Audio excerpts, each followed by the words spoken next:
일곱째의 천사가 그 대접을 공중에 쏟음에 큰 음성이 성전에서 보좌로부터 나서 이르되 되었다 하시니 번개와 음성들과 우레소리가 있고 또 큰 지진이 있어 얼마나 큰지 사람이 땅에 있어 온 이래로 이같이 큰 지진이 없었더라.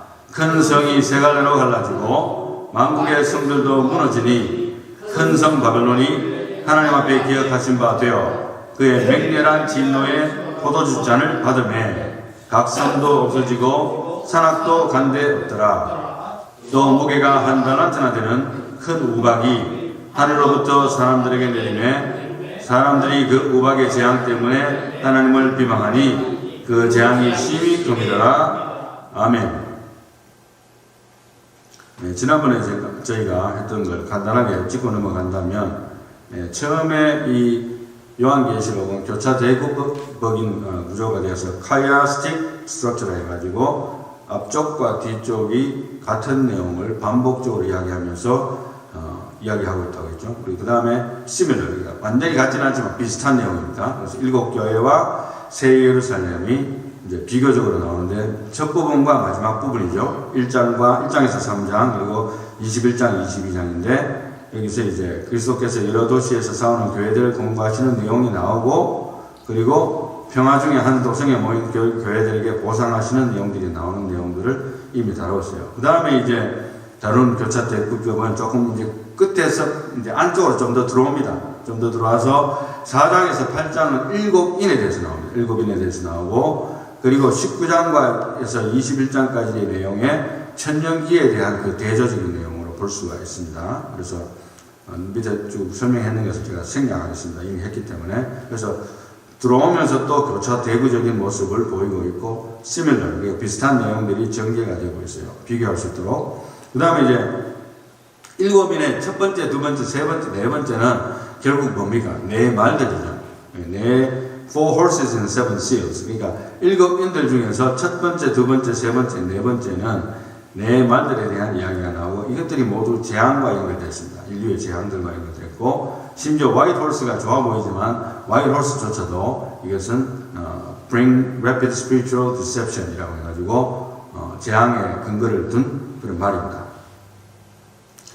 자, 그리고 이제 우리가 지난번에 했던 내용과 연결을 해가지고 이제 계시록 6장을 보게 되면 여기서부터 이제 6째 인들이 나오는데 사실은 거기서부터 잠시 보도록 하겠습니다. 12절에 내가 보니 6째 인을 떼실 때에 큰 지진이 나며 해가 검은 털로 짠 상복같이 검어지고 달은 온통 피같이 되며 하늘의 별들이 무화과 나무가 대풍에 흔들려 설익은 열매가 떨어지는 것 같이 땅에 떨어지며 하늘은 두루마기가 말린 것 같이 떠나가고 각 산과 섬이 제자리에서 옮겨지네 땅의 임금들과 왕족들과 장군들과 부자들과 강한 자들과 모든 종과 장인이 굴과 산들의 바위 틈에 숨어 산들과 바위에게 말하되 우리 위에 떨어져 보좌에 앉으신 이의 얼굴에서와 그 어린 양의 진노에서 우리를 가리라. 그들의 진노에는 큰 날이 이르렀으니 누가 능히 서리려 하더라. 아멘. 그래서 1, 2, 3, 4이는 말들이잖아요. 말들이 다른 재앙들을 갖고 올 거고 그 다음에 5번째 이는 순교자들이 호소하는 호소문들이 나오죠. 우리 피를 갚아주시옵소서. 그 다음에 6째 인을 떼니까 이렇게 천재지변이 일어나는 모습들을 보여주면서 하나님의 마지막 재앙이 본격적으로 시작됐다는 걸 보여준다. 이렇게 이해할 수 있겠죠. 쉽게 간단하게 이야기하면 넘어갑니다. 그 다음에 이제 그걸 대조적으로 지난번에 레벨레이션 19 요한계시록 19장에 보면 이 말들과 대조적으로 딱 한 종류의 말이 나옵니다. White horse. 그걸 탄 자가 앞에 예수 그리스도를 상징하는데 King of Kings and the Lord of Lords라는 이름이 쓰여져 있고 The Word of God이라는 것이 몸에 쓰여져 있는 그 옷을 입고 그 뒤에는 천군천사들이 똑같은 말, 흰 말을 타고 흰 옷을 입고 따라가는 장면들을 연상을 하게끔 해놓은 것이 요한계시록 19장에 또 대조적으로 나온다는 것을 이미 했었습니다. 그런데 사실은 우리가 지난번에 이야기했듯이 이제 6장에서 6번째 인을 다 떼고 난 다음에 우리가 생각할 때 7장이 됐으니까 이제 7번째 인이 나오겠구나 생각했는데 이제 7장에는 삽입장이에요. 7번째 인은 나오지 않고 사실은 어떤 목사님이 본 헤럴드라는 것에 써놓은 내용을 보니까 아주 간략하게 써놨는데 한번 읽어보겠습니다. 6번째인 재앙부터 불신자들에게 내리는 큰 재앙들인데, 중요한 것은 신자가 이것을 보면서 이렇게 강한 사탄과 짐승과 거짓 선지자들과 불신자들이 두렵지만 결국 그들이 멸망하고 재앙을 받는 것을 보여주면서 신자들로 하여금 두려워하지 않게 하기 위함이다. 뿐만 아니라 결국에는 신자가 승리한다는 확신과 믿음을 줌으로써 신자로 하여금 믿음의 선한 싸움을 끝까지 잘 싸울 것을 당부하고 격려하기 위해 이런 삽입장, 곧 7장이죠. 지난번에 제가 설교를 했기 때문에 생각하는데 14만 4천이라는 수가 나오죠. 넣어놓았다고 볼 수 있다. 신자의 위치와 믿음과 신분과 능력과 권세가 그들보다 강하다는 것을 각인시키기 위함이라고 볼 수 있다고 했습니다. 7장의 가치를 일단 그렇게 우리가 생각하면서 한번 넘어가 볼까 합니다. 저도 그렇게 생각을 하고 있는데요. 그리고 나서 이제 뭐가 나오는가 하면 7인이 나온 다음에 7 나팔이 나오잖아요. 그래서 7 나팔과 마지막 7 재앙이 또 교차 대구적인 구조로 되어 있어요. 이 내용을 제가 설명을 간단하게 한다면 7 나팔은 8장에서 11장, 마지막 7 재앙은 15장에서 16장인데요. 땅과 바다와 강, 물, 근원, 그리고 해, 달, 별, 비슷하죠. 오른쪽에도 땅, 바다, 강, 물, 근원, 해. 그 다음에 5번째 흑암, 무적행, 메뚜기, 5번째 짐승의 보좌에 흑암이 임하는 내용이 나오고, 6번째로 유브라데 강 이야기가 나오고, 역시 유브라데 강 이야기가 나옵니다. 그래서 거의 똑같은 내용으로 similar, 그러니까 비슷한 내용으로 교차 대구적으로 중간과 또 다른 중간에 펼쳐져 있는 내용을 볼 수가 있습니다. 그렇죠. 15장을 한번 볼 겁니다. 왜냐하면 교차 대구적에서 마지막 7 재앙이 시작되는 것이 바로 15장이에요. 그래서 7 나팔을 보기 전에 먼저 7 재앙인 15장을 먼저 보고 7 나팔은 다음에 볼 겁니다. 그래서 7 재앙을 보겠습니다. 15장에. 또 하늘에 크고 이상한 다른 이적을 보매 7 천사가 7 재앙을 가졌으니 곧 마지막 재앙이라 하나님의 진노가 이것으로 마치리로다. 또 내가 보니 불이 섞인 유리바다 같은 것이 있고, 여기서 사실은 그 1장에서 1절에서 2절로 넘어가는 건데 또 다른 내용이 삽입이 되었어요. 그래서 또 내가 보니 이렇게 나오잖아요. 그래서 처음에는 7 천사가 7 재앙을 가졌는데 마지막 재앙이라는 걸 알겠다는 거예요. 그 다음에 2절에 보면 또 보니까 불이 섞인 유리바다 같은 것이 있고, 짐승과 그의 우상과 그의 이름의 수를 이기고 벗어난 자들이 유리바다 가운데 서서 하나님의 검문고를 가지고 하나님의 종 모세의 노래, 어린 양의 노래를 불러 이르되, 주 하나님 곧 전능하신 이시여 하시는 일이 크고 놀라우시도다. 만국의 왕이시여 주의 길이 의롭고 참되시도다. 주여 누가 주의 이름을 두려워하지 아니하며 영화롭게 하지 아니하오리이까. 오직 주만 거룩하시니이다. 주의 의로우신 일이 나타났음에 만국이 와서 주께 경배하리라 하더라. 그러니까 일종의 삽입적인 내용인데 거기 들어와 있어요. 2절부터 4절 내용들이 그런 내용들입니다. 그래서 사실은 이 재앙의 이야기를 하지만 또 이것이 짐승과 그의 이름의 수를 이기고 벗어난 자들이 부르는 노래들이 나오고 있다는 점에서 이제 진짜 마지막이라는 것을 이제 암시해주고 있다는 걸 볼 수가 있습니다. 봅시다. 15장 5절에 또 2일 후에 내가 보니, 이제 또 장면이 또 바뀌는 거예요. 그래서 1장 1절 그리고 2절에서 4절 5절 또 내용이 또 바뀝니다. 그걸 이제 유념하시고 읽으셔야 아마 덜 구분이 하기 좀 더 쉬워질 것 같습니다.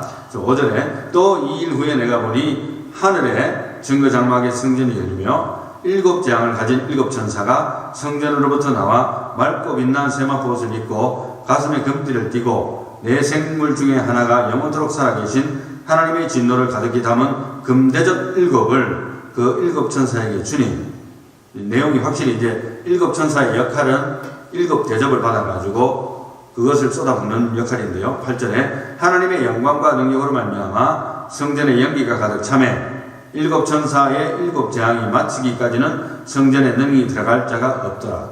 하나님의 재앙이 끝나기까지는 그 성전에 못 들어가게끔 그렇게 시스템을 했다는 이야기입니다.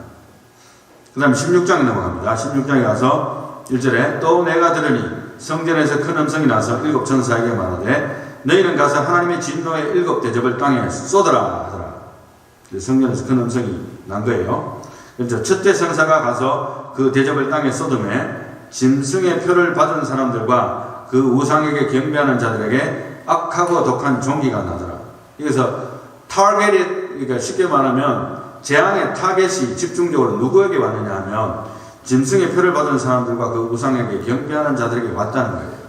그래서 굉장히 구분적인 것인데 우리 믿음을 지킨 자들에게 온 게 아니고 구분을 해서 짐승의 표를 받은 사람들과 그 우상에게 경배하는 자들에게 악하고 독한 종기가 났다. 이렇게 기록하고 있고요. 첫 번째. 둘째 천사가 그 대접을 바다에 쏟음에 바다가 곧 죽은 자의 피같이 되니 바다 가운데 모든 생물이 죽더라. 엄청난 재앙이죠. 세 번째 천사가 그 대접을 강과 물건에 쏟으며 피가 되더라. 내가 들으니 물을 차지한 천사가 이르되 전에도 계셨고 지금도 계신 거룩하신 이여 이렇게 심판하시니 의로우시도다. 마실 물이 없는 겁니다. 보니까 16장 6절 그들이 성도들과 선지자들의 피를 흘렸으므로 그들에게 피를 마시게 하신 것이 합당하니이다 하더라. 또 내가 들으니 제단이 말하기를 그러하다 주 하나님 곧 전능하신 이시여 심판하시는 것이 참되시고 의로우시다 하더라. 넷째 천사가 그 대접을 해 쏟음에 해가 권세를 받아 불로 사람들을 태우니 사람들이 크게 태움에 태워진지라. 이 재앙들을 행하는 권세를 가지신 하나님의 이름을 비방하며 또 회개하지 아니하고 주께 영광을 돌리지 아니하더라. 그래서 회개를 안 한다는 거예요. 그 다음에 또 다섯째 천사가 그 대접을 짐승의 왕좌에 쏟으니 그 나라가 곧 어두워지며 사람들이 아파서 자기 혀를 깨물고 아픈 것과 종기로 말미암아 하늘의 하나님을 비방하고 그들의 행위를 회개하지 아니하더라. 역시 회개하지 않습니다. 16장 12절 또 여섯째 천사가 그 대접을 큰 강 유브라데에 쏟음에 강물이 말라서 동방에서 오는 왕들의 길이 예비되었더라. 또 내가 보매 개구리 같은 새 더러운 영이 용의 입과 짐승의 입과 거짓 선자의 입에서 나오니 그들은 귀신의 영이라. 이적을 향하여 온 천하 왕들에게 가서 하나님 곧 전능하신 이의 큰 나라에 있을 전쟁을 위하여 그들을 모으더라. 보라 내가 도둑같이 오리니 누구든지 깨어 자기 옷을 지켜 벗고 다니지 아니하며 자기의 부끄러움을 보이지 아니하는 자는 복이 있도다. 새 영이 히브리어로 아마겟돈이라 하는 것으로 왕들을 모으더라. 그래서 마지막 전쟁을 우리가 아마겟돈 전쟁이라고 하잖아요. 뭐 영화도 나오고 거기에 딸린 여러 가지 영화들도 굉장히 많이 나왔어요. 많이 나왔는데 상상을 동원해서 하는 이야기들입니다. 인류의 마지막 전쟁이라고 불리는 그 아마겟돈 전쟁이 준비되어지고 있는 모습들을 볼 수가 있어요. 그리고 이제 16장 본문 말씀입니다. 17절에 일곱째 천사가 그 대접을 공중에 쏟음에 마지막 천사죠. 대접이 7개가 있는데 마지막입니다. 그 대접을 공중에 쏟음에 큰 음성이 성전에서부터 보다로서부터 나서 이르되 되었다 하시니 번개와 음성들과 우레소리가 있고 또 큰 지진이 있어 얼마나 큰지 사람이 땅에 있어 온 이래로 이같이 큰 지진이 없었더라. 큰 성이 세 갈래로 갈라지고 만국의 성들도 무너지니 큰 성 바벨론이 하나님 앞에 기억하신 바 되어 그의 맹렬한 진노의 포도주 잔을 받음에 각 섬도 없어지고 각 산악도 간데 없더라. 또 무게가 한 달란트나 되는 큰 우박이 하늘로부터 사람들에게 내리매 사람들이 그 우박의 재앙 때문에 하나님을 비방하니 그 재앙이 심히 크미러라. 역시 회개하지 않고 하나님을 비방하는 모습들이 보여집니다. 그래서 이 마지막 대접 재앙들은 우리가 추론컨대 이제 성도들이 마지막 나팔에 휴거한 다음에 일어나는 재앙들이 그 짐승의 표를 받은 자들에게 일어나는 것이 아닌가. 마지막 심판이 오기 직전에 일어나는 현상들로 해석이 할 수가 있습니다. 그래서 오늘 설교 제목을요, 제가 인류의 마지막 모습들이라는 제목으로 붙여봤습니다. Final Days of Human Race. 그래서 한번 요약을 해볼까 합니다. 이미 우리가 성경 구절을 제가 거의 다 읽었어요. 본문에 해당되는 관계되는 구절들을 제가 하나도 빠짐없이 다 읽었는데 첫 번째를 보면 하나님의 진노의 대접들이 쏟아진다. 몇 개입니까? 7개죠. 7개가 쏟아지는 거예요. 순서적으로 표현했는데 그것이 동시다발적으로 올지 모르겠어요. 그 다음에 두 번째로는 짐승의 표를 받고 그에게 경배한 자들에게 집중적으로 진노가 쏟아진다는 것이 이 특이한 점이에요. 우리가 세븐 실이라 해갖고 첫 번째 인을 떼고 두 번째 인을 떼고 세 번째 인을 떼고 네 번째 인을 떼고 다섯 번째 인을 떼고 여섯 번째 인을 떼도 그런 내용은 안 나와요. 이제 재앙과 인류의 멸망을 향해서 달리는 사람들의 모습이 보이긴 하지만 이렇게 집중적으로 짐승의 표를 받고 그에게 경배한 자들에게 집중적인 진노가 쏟아지는 것은 없었는데 여기서는 집중적으로 이제 지금까지는 짐승 덕분에 혜택을 받았던 사람들, 쉽게 말하면 핍박을 받지 않고 짐승 덕분에 잘 먹고 잘 살았던 사람들이 이제는 하나님의 진노를 받는 순서가 된 거예요. 그렇게 해석한다면 아주 페어한 해석이 될 겁니다. 그 다음에 이제 회개할 수 있는 기회가 주어졌다라고 볼 수가 있어요. 그렇게 심한 재앙이 오는데 어떻게 회개할 수 있을까? 이 재앙을 만나면 사람에게는 두 가지 반응이 옵니다. 하나는 어떤 사람은 재앙을 만나면 하나님 앞에 두 손 들고 회개를 해요. 회개를 해요. 그런데 재앙을 만나면 원망을 하는 거예요. 회개하지 않고. 원망, 불평, 심지어는 이제 하나님에 대한 저주. 그런데 그 모습들이 이 7 대접 재앙들에서는 사람들의 모습이 그런 모습이에요. 회개하는 사람들이 거의 없다고 보면 됩니다. 그래서 100% 없다고 해도 그것도 많은 해석이 되겠지만 거의 없다고 보면 그게 틀림없어요. 그래서 세 번째로 진노를 경험한 대부분의 불신자들은 어떻게 한다? 회개하지 않을 것이라는 것이 이미 짜여져 있는 거예요. 그들이 심리적으로 회개할 수가 없는 거예요. 마음의 화인을 맞았기 때문에. 원망 불평이 오고 하나님을 믿지 않기 때문에 하나님이라는 존재가 이렇게 우리에게 벌을 한다고 그러면 내가 저주하리라 이렇게 되는 거예요. 고통스러우니까.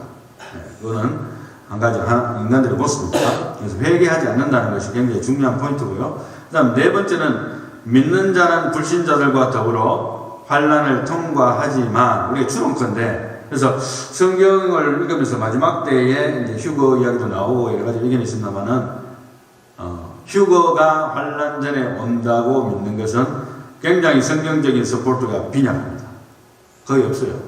그렇지만 성경을 전체적으로 다 본다 해도 우리가 환난을 상당히 통과를 합니다. 그런데 우리가 이 성경을 읽어보면 오늘 대접 재앙들은 아마도 우리가 믿는 자들이 피하지 않겠는가, 휴거한 다음에 일어나지 않겠는가 이렇게 추론을 할 뿐인데 사실은 성경적으로 본다면 환난을 통과하는데 7인과 7나팔까지 그래서 7나팔째에 우리가 호련히 변화한다 했듯이 그래서 7나팔까지는 우리가 온갖 환난과 수모를 다 당하고 고통을 받을 거예요. 같이 더불어. 그래서 마지막 대접 재앙을 벗어나서 이제는 휴거가 한다는 전제하에서 천년왕국으로 입성하게 될 것으로 추론을 하는 거예요. 이것도 여러 가지 의견이 많기 때문에 제가 그대로 될 것이라고 못을 받지 않겠습니다. 이 순서에 대해서. 그러나 이제 제가 지금까지 보는 경우에 본다면 적어도 7나팔까지 불릴 때까지는 우리가 다 통과를 해야 돼요. 그래서 편안하게 내가 예수 잘 믿었기 때문에 아무 환난도 안 받고 내가 휴거를 되리라. 그거 착각이에요. 물론 하나님께서 내 생명을 단축시키셔서 내가 병이 걸려갖고 내가 오늘 죽었습니다. 예를 들어서 내가 교통사고 나서 내가 죽었습니다. 그럼 내가 그 꼴 안 봐도 되잖아요. 그죠? 그렇지만은 그게 아닌 다음에는 휴거가 일어나는 시점은 환난을 상당히 통과한 시점으로서 7나팔까지 간다는 생각을 우리가 배제할 수가 없어요. 그래서 성경적으로 저는 그게 맞다고 봅니다. 자, 그런 논란을 접어두고 아까 전에 나왔던 본 헤럴드에 나오는 아티클에 이렇게 실린 것을 잠깐 이야기하고 다음에 다룰 것이긴 합니다만 계시록 8장 13절에 의하면 7째 나팔 재앙인 대접 재앙은 세 번째 화로서 마지막 재앙이다. 그러나 첫째 화와 둘째 화는 7나팔 재앙 중에서 5번째, 6번째에 해당하는 재앙으로서 경고성 재앙이라고 할 수 있다. 그러나 이러한 재앙들은 강화할 만큼 엄청난 재앙들이다. 이렇게 이야기했어요. 그래서 나팔 재앙에 대한 것은 다음 시간에 이야기하고 세 가지 화와 그 다음에 대접 재앙도 역시 오늘 했던 것과 연관되기 때문에 짧게 다루도록 그렇게 하겠습니다. 그래서 다음 주에 7나팔 재앙에 대해서 생각을 해보고 결론을 내리도록 그렇게 하겠습니다. 근데 이제 잠깐 살펴보고 싶은 것은 지금 최근에 제가 AI에 대해서 많이 이야기를 하게 됐는데요. 사실은 좀 놀라운 것은 일론 머스크의 뉴랄링크라는 컴퍼니가 있어요. 근데 거기서는 to begin implanting the advanced chips in human brains. 그러니까 굉장히 발달된 칩을 human brain, 인간의 뇌에 넣어서 인간을 컨트롤하고 거기에서 나오는 데이터를 뽑을 수도 있고 여러 가지 연구를 하는 거예요. 근데 이제 그거를 가버먼트가 프로브 해주기를 희망하면서 이제 일을 진행하고 연구를 하고 또 침팬지나 다른 동물들에게 연구를 해볼 생각을 이미 하고 있었던 것으로 밝혀지고 있는데요. 그래서 과거에 뭐 베리칩 이야기도 나오고 여러 가지 나왔습니다만 굉장히 연구를 많이 해서 사실은 어느 정도까지 발달됐는지 이해할 수 없을 정도로 지금 발달이 되고 있어요. 단지 이제 정부에서 허가가 안 난다든지 또 공산권이나 또 악의 세력들에게 이런 기술들이 들어간다면 아마 굉장히 무서운 일들이 발생될 수도 있지 않겠는가 생각을 해봅니다. 이제 결론을 위해서 토론거리를 몇 가지 이야기하고 결론을 이야기를 하도록 하겠습니다. 첫 번째로는 오픈 AI는 이미 제가 설명을 했습니다만은 AI 로봇 등의 기술과 그 기술에 대한 악용, 쉽게 말하면은 핵무기가 김정은에게 있는 것과 조 바이든에게 있는 것의 차이는 사실은 엄청난 것이에요. 두 가지 다 굉장한 파워를 갖고 있잖아요. 그런데 누구 손에 있느냐가 이 문제인 거예요, 사실은. 그래서 이것과 같이 오픈 AI라든가 AI 로봇 등의 그 기술들이 또 인간에 대한 뉴럴 링크 같은 그런 굉장히 무서운 일들이 악인들의 손에 넘어간다면 영화처럼 어떻게 결과가 날 것인가 하는 것을 생각해 볼 수 있게 만들어요. 핵무기가 우리 선한 쪽에만 갖고 있지는 않잖아요. 그래서 그 밸런스를 맞추기 위해서 서로 만들다가 서로 줄이기도 하고 없애기도 하고 하지만 갖고 있기 때문에 서로 건드리지 못하는 거예요. 지금 현재 소련이 러시아가 우크라이나 전쟁 1년째 끌고 있잖아요. 쉽게 무너지지 않잖아요. 그럼에도 불구하고 핵무기를 못 쓰는 이유가 뭡니까? 썼다 하면 다 죽으니까. 잘못하면 못 쓰는 거예요.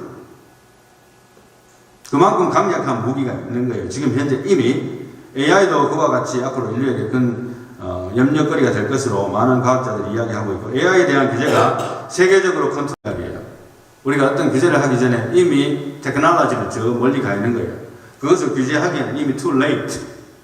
그 정도 빠른 거예요. 기술력이. 그 다음에 로봇에게 지배당하고 AI에 의해서 통제받는 통제사회 구축에 공산권이나 자유권이나 할 것 없이 앞다투어 진행할 가능성을 배제하기는 힘들다. 이렇게 제가 그냥 적어놨어요. 그렇게 의견을 내세우는 사람들이 워낙 많기 때문에. 그 다음에 이제 간단한 얘기로 우리가 총기 사고 규제와 안전장치 만들기도 전에 이미 사고는 곳곳에서 다발적으로 일어나고 묻지마 살인, 강간, 폭행, 테러 등을 완전히 막기에는 힘들다 보니 믿을 만한 자료로 AI에 의존하다가 도리어 AI에 당한다는 영화적인 스토리는 저의 이야기가 아닙니다. 제가 그냥 이미 뭐 꾸며낸 이야기도 아니고 많은 사람들이, 많은 과학자들이 지금 염려해서 빨리 컨트롤하는 시스템을 만들자 하는데 그게 지금 이제 만들어지고 있지는 않아요, 사실은. 이제 결론을 내리겠습니다. 결론적으로 말한다면 인류의 마지막 모습들을 보고 우리가 계시록을 통해서 인류의 마지막 모습들을 보면 우리 인류는 영원할 거야. 너무 아름다운 세계가 펼쳐질 거고 영원히 계속될 거야. 대답은 no입니다. 그건 분명하잖아요. 성경에 하나님께서는 결국 어느 시점이 되면 모든 일을 다 끝내고 이 지상도 다 불태워버리고 새하늘과 다 새 땅이 내려오는 거예요. 여러분들이 좋은 집을 사서 자식에게 물려줬어요. 자식도 또 자식에게 물려주고 또 그 집을 팔아서 더 좋은 집을 사고 했다 칩시다. 그러나 그것이 영원히 가겠습니까? 영원히 가지 않는다는 거예요. 이 지구는 끝이 납니다. 그래서 인류의 마지막 모습들을 보고 결론적으로 말하면 나의 모든 은행 심사와 기도가 영혼과 연결되게 하라는 것이 오늘 결론입니다. 지금 이 땅만 바라보고 산다면 정말 어리석은 그리스도인이에요. 여러분들이 열심히 일도 하고 돈도 벌고 사회생활도 하고 다 해야 되겠지만 정말 내가 하고 있는 모든 언행심사, 말하고 행동하고 생각하고 모든 처리하는 모든 것들과 기도가 영혼을 바라보지 않는 것이라면 지금 빅 미스테이크예요. 빅 미스테이크. 지금 내가 뭔가 잘못하고 있다는 것이죠. 그래서 구체적으로 몇 가지 이야기하고 결론을 내린다면 휴거의 시기가 마지막 나팔이라고 전제한다면 굉장히 성경적입니다. 휴거의 시기가 마지막 나팔이라고 전제한다면 많은 환난을 겪으면서 짐승의 표를 피하고 그에게 경배를 거부하면서 핍박과 죽음을 당하는 성도들의 인내가 마지막에 보여지게 될 것으로 추정이 됩니다. 이미 그래 왔고요. 사실은 얼마나 많은 기독교인들이 살해를 당하고 목배임을 당했습니까? 불태움을 당하고 지금도 그런 일들이 지구 구석에서는 일어나고 있어요. 여러분 여기서 편안하게 신앙생활하는 거 감사하셔야 됩니다. 할렐루야. 예. 참성도와 거짓 성도의 구분을 확실하게 할 그 시기가 옵니다. 이미 왔었고 부분적으로는 왔었고 앞으로는 대대적으로 올 것으로 추정을 하고 있어요. 그래서 마지막 영원한 천국에서 웃으려면 나의 모든 은행 심사, 나의 입술의 모든 말과 나의 마음의 묵상이 주께 연락되기를 원하네. 그런 심정으로 영원한 천국에서 웃을 수 있는 자가 되기를 예수님의 이름으로 축복합니다. 기도하겠습니다. 하나님 감사합니다. 우리에게 주어진 시간들은 개인마다 틀리지만 결국에는 우리가 마지막을 향해서 달려가고 있다는 것을 다시 한 번 더 하나님의 타임라인을 보면서 묵상을 해보았습니다. 다소 지루하고 딱딱한 부분이 있을지라도 우리가 이 말씀들을 있는 그대로 읽고 듣고 그 가운데 기록한 것들을 지키기를 노력하기를 원해서 이 계시록을 펼쳤습니다. 부족한 저와 우리 성도들의 마음과 심령과 영안을 열어주셔서 아버지 하나님 앞으로 올 일들 뿐만 아니라 지금 현재의 나의 상황과 이 미국과 이 전 세계의 상황을 잘 읽을 수 있는 영적인 통찰력을 또한 우리들에게 허락해 주셔서 세상에 떠밀려 가지 아니하고 나의 믿음 내가 지키며 성령 안에서 믿음으로 불만하며 하나님과 동행할 수 있는 참된 신앙의 사역자들로 살아갈 수 있도록 저희들을 축복해 주시옵소서. 예수님의 이름으로 기도하옵나이다. 아멘.